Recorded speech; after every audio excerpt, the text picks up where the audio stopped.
Bienvenidos a Milenio Mercados en Perspectiva, aquí como todas las semanas con Juan Musi. Juan, muy buenas, ¿cómo estás? Todo muy bien, gracias. Y su servidor Manuel Somoza para platicar con ustedes de los temas económico-financieros más importantes en México y en el mundo. Y a mí me gustaría primero empezar con una reflexión sobre los mercados. Los mercados no se hacen tanto por datos duros y reales de la economía y de las empresas. Los mercados se están formando todos los días en base a las expectativas. Y estas expectativas al final, cuando coinciden con la realidad, bueno, hacen que los mercados se ajusten de una manera o de otra. Y muchas veces ya cuando sale el dato duro que estamos esperando, ni siquiera tiene efectos porque ya estaba descontado, porque las expectativas habían ido en el sentido correcto. Y fundamentalmente con esa percepción, lo que vamos a platicar Juan y yo en unos minutos más, es que esa percepción que tenían los mercados de que el mundo iba hacia una contracción, hacia una recesión aparentemente inevitable para finales del 2019, principios del 2020, bueno, pues no estamos viendo los datos que confirmen eso.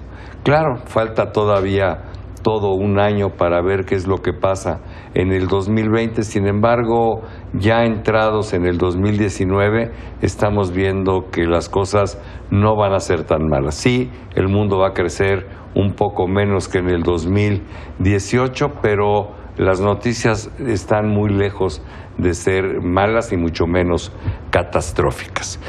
Dicho eso, vamos a platicar de México y a mí me gustaría primero decir que sorprendió porque se devaluó nuestra moneda de 19 a casi 19.50 sin ninguna razón aparente y la verdad que en el análisis ya detallado de qué es lo que pasó en la semana, lo que yo encuentro, no sé qué veas tú, Juan, es que lo que se fortaleció fue el dólar.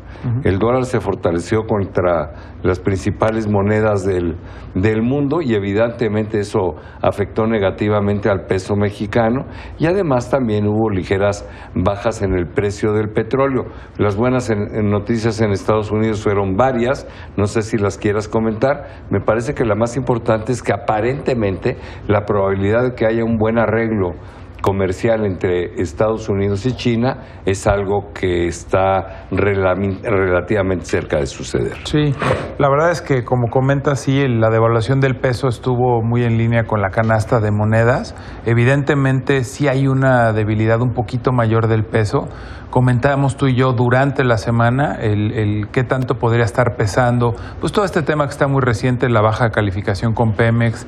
Hay mucha presión sobre el gobierno federal para que se anuncie un plan congruente y sensato para la paraestatal y no el mercado y las calificadoras creo que no quieren oír que con el poco dinero que tiene Pemex se va a invertir en refinación, que es una actividad que sabemos que pues es complicada, que tiene bajos márgenes y que no es lo que más necesita ahorita la empresa, más bien necesita extracción, inversión en explotar los mantos petrolíferos y quizás este posible deterioro en la perspectiva que hay sobre México afectó un poquito más al peso, pero como dices tú, básicamente todas las monedas perdieron valor contra el dólar norteamericano. Bueno, haciendo un comentario adicional a lo que dices que es bien importante, yo sí estoy sintiendo que algunos intermediarios extranjeros están promoviendo el rumor de que están muy preocupados por las finanzas públicas, porque si el rescate de Pemex es exclusivamente quitándole impuestos, están volteando a ver qué le va a pasar al gobierno federal, cómo va a cubrir esos ingresos que va a dejar de recibir por no cobrárselos a Petróleos Mexicanos, lo cual tiene todo el sentido. Y antes de que estos rumores sigan creciendo, yo creo que lo más importante es que viéramos alguna estrategia, alguna declaración de parte de las autoridades hacendarias, pues ya diciendo qué es lo que se va a hacer. El presidente prometió desde esta semana que ya terminó darnos el plan para Petróleos Mexicanos. El plan no se conoce y sí se está gestando esa inquietud en los mercados internacionales que nada nos va a ayudar. Pues sí, es que si le quitas carga fiscal a Pemex, evidentemente te va a generar un faltante del lado del gobierno federal. Exactamente. Entonces, toda esta contaminación fue de esto que tú comentas, ¿no? Que si así lo haces, pues ok, quizás le vas a quitar algo de presión a Pemex, pero le vas a meter presión a la deuda soberana y por ahí podría haber un contagio. Ojalá y no. Del otro que comentabas, básicamente en Estados Unidos te diría yo que ha habido buenas noticias porque los reportes de las empresas siguen siendo mejores a lo esperado. En su mayoría ya casi termina la temporada de reportes. Es cierto que comparado con las temporadas anteriores ha sido menos espectacular, pero al final de cuentas buena. Han excedido las expectativas del mercado 70% de las empresas, te digo ya a punto de concluir la temporada de reportes, pero creo que eso es bueno.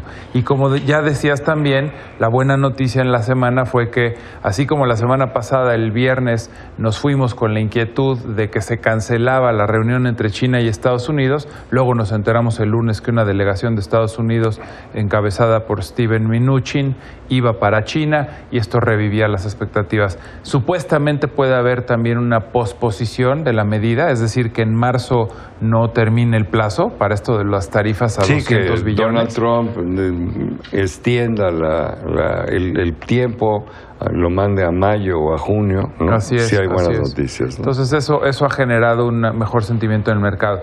Y por último, que también ya lo comentábamos, el tema del muro famoso que tiene que ver con el shutdown y pues que este optimismo que se ha generado en Estados Unidos de que no van a ir de nuevo a paro, pues tiene también más tranquila al mercado en Estados Unidos.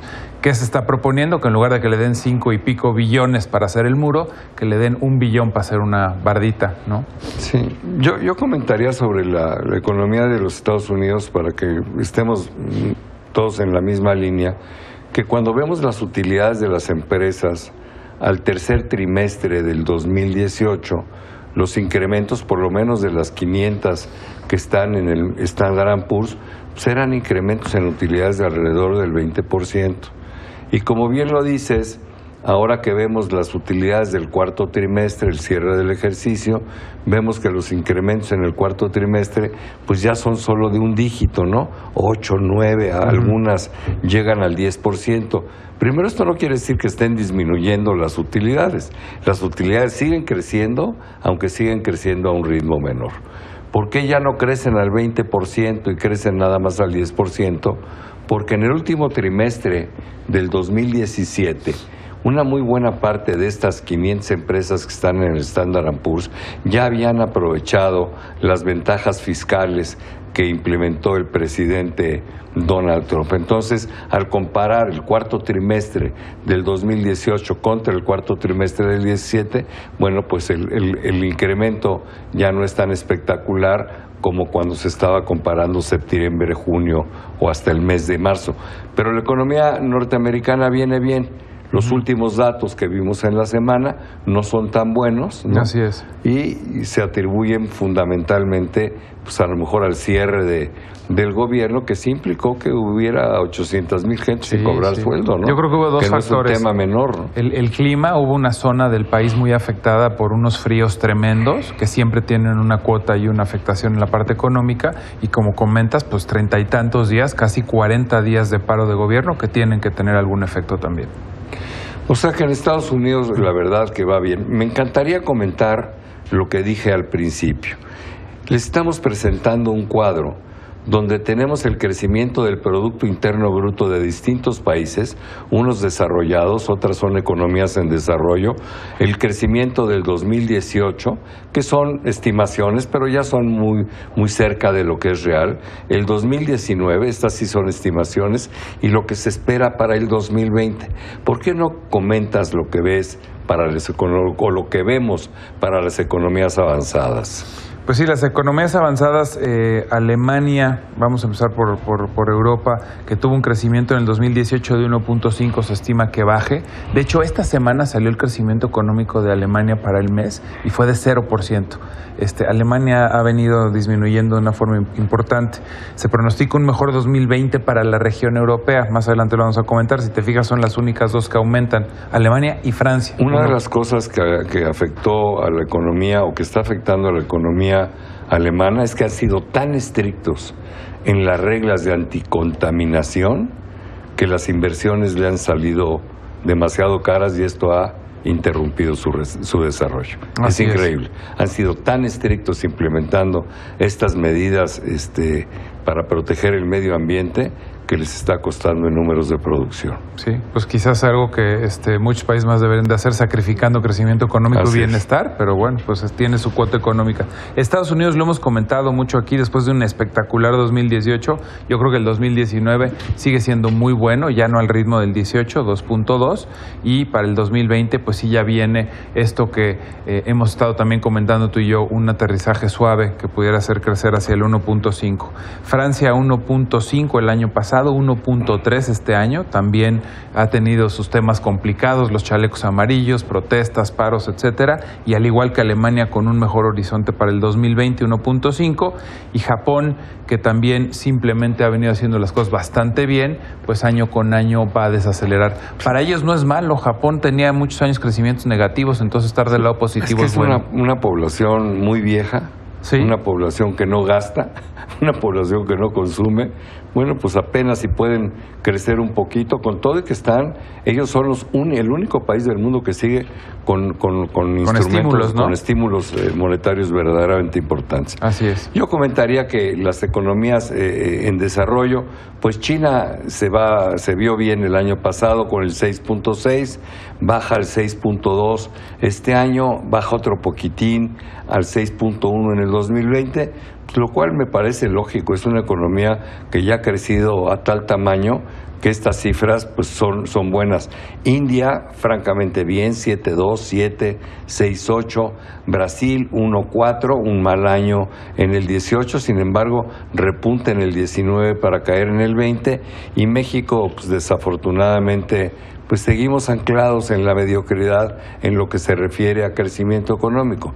2.1, 1.6 es lo que estamos estimando que puede llegar la economía mexicana este año, y el año entrante 1.5.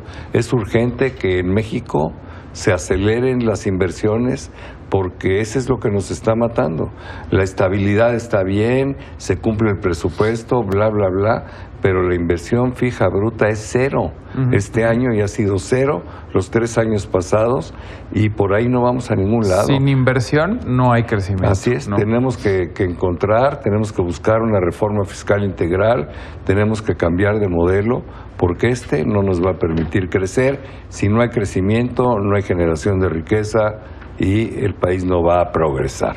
Pero ¿sabes qué? Traemos números bastante optimistas o buenos en comparación con algunas corredurías que incluso nos han pronosticado un 1% para este año. Ojalá y no. Sí, ojalá y no sea así, pero la verdad ese es nuestro problema. Bueno, pues ya estaremos aquí con ustedes la semana próxima. Juan, muchas gracias. Muchísimas gracias. Pero sobre todo, gracias a ustedes por estar con nosotros como todas las semanas en Milenio Mercados en Perspectiva.